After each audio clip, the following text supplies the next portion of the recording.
Hola, ¿qué tal chicos? El día de hoy vamos a aprender acerca de la función inyectiva y qué condiciones cumple para que sea inyectiva. Muy bien, tenemos en primer lugar que es llamada también biunívoca y a su dominio solamente le corresponde un elemento de rango.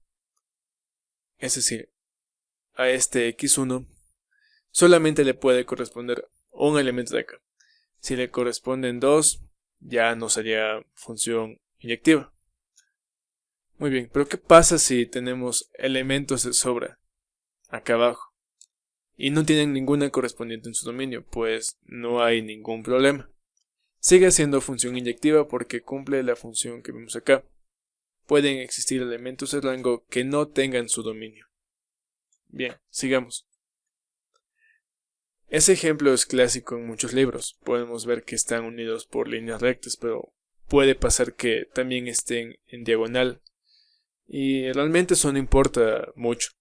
Simplemente importa que al dominio, a, a todos los elementos del dominio, le correspondan simplemente uno.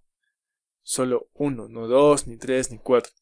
Simplemente un elemento de rango y lo tenemos más que cumplido ya. Con eso nos basta que es una función inyectiva. Continuando con lo dicho, aquí vemos una gráfica donde les explicaba lo que decía anteriormente. Aquí vemos que hay un elemento de rango que no le corresponde ningún elemento en el dominio, sería este de acá. Cumple todas las funciones para ser una función inyectiva, ya que a cada elemento del dominio simplemente le corresponde uno de rango. Vemos acá, un y dos ya. Y eso es más que suficiente para que sea inyectiva.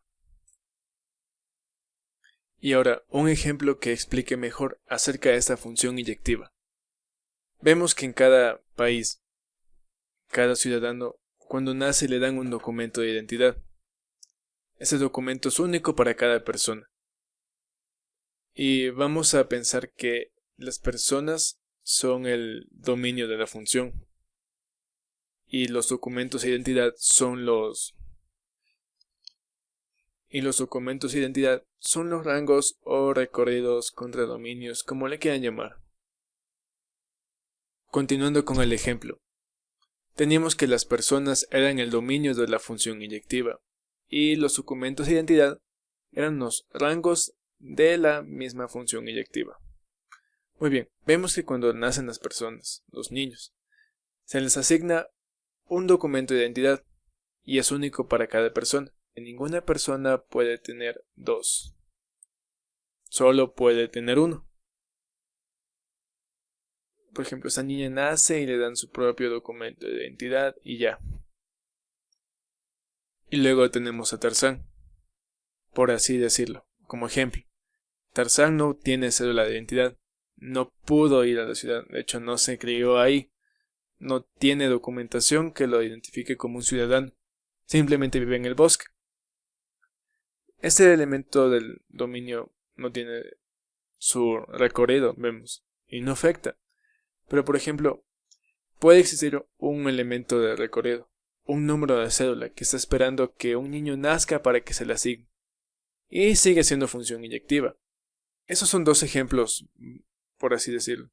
Un documento de identidad que está esperando a que alguien nazca para asignársele ese número. Y a una persona que no tiene su documento de identidad. Ahora bien, ya comprobamos en diagramas si es una función inyectiva o no. Ahora, ¿qué pasa si nos dan una gráfica? Por ejemplo, tenemos esta recta de aquí de color. El único criterio que utilizamos es el de una línea recta, que corta la función. Vemos que aquí la línea recta corta a la recta de acá, valga la redundancia. Y solo corta en un punto. Si corta solamente en un punto, es una función inyectiva. Vemos aquí, sí es una función inyectiva. En cambio, en esa parábola, trazamos una recta horizontal paralela al eje X y corta en dos puntos. Vemos este punto de acá. Entonces, esta función no es inyectiva, para nada.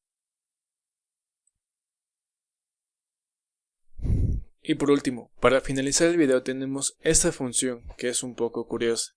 Si trazamos una recta horizontal en ese punto, simplemente corta aquí, un punto, y dirás, está bien, es función inyectiva.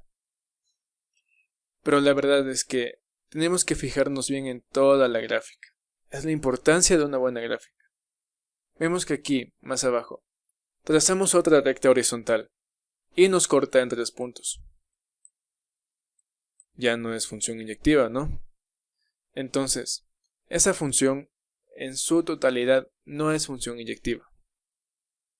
Por ejemplo, si la función corta hasta aquí ya, o sea, solamente llega hasta aquí y desde aquí hasta acá, desde aquí hasta acá, está bien, sería inyectiva.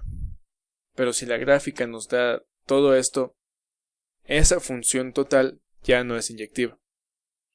Listo. Muchas gracias por ver el video, chicos, y espero que les haya gustado y a la vez hayan aprendido mucho. Muchas gracias.